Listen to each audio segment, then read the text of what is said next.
اگر قسمت‌های قبلی رو مشاهده کرده باشید، حتما معنی لغوی و شرعی نماز و صلات و رکعت را فرا گرفته اید.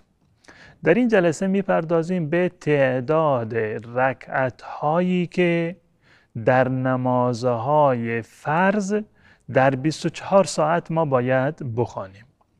نماز صبح 2 رکعت هست، هم در حضر و در حالت اقامت و هم در حالت سفر، یعنی تفاوتی ندارد. 2 رکعت هم در حالت اقامت و هم در حالت سفر.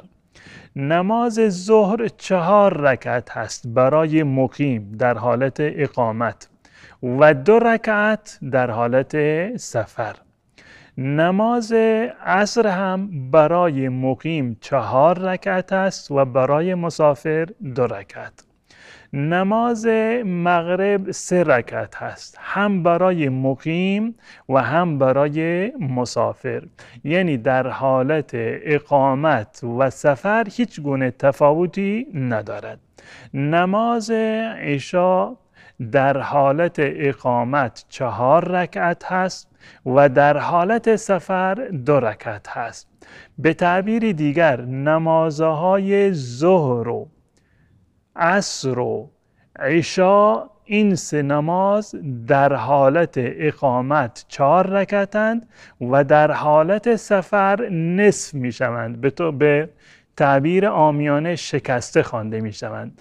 بنابراین هر مسلمانی در شبان روز اگر مقیم باشد باید 17 رکعت نماز در 5 وقت جداگانه بخواند و اگر کسی مسافر باشد، هر مسلمانی که در حالت سفر هست باید حتما در شبان روز 11 رکعت در 5 وقت جداگانه باید بخواند، با این تفاوت که مسافر وقتی که در سفر هست به جای 5 وقت میتواند که این 11 رکعت نماز را در 3 وقت هم بخواند. وقت نماز صبح، ظهر و عصر را میتواند با هم بخواند، مغرب و عشا را با هم بخواند. اینها تعداد رکعات نمازهای فرض در یک شبان روز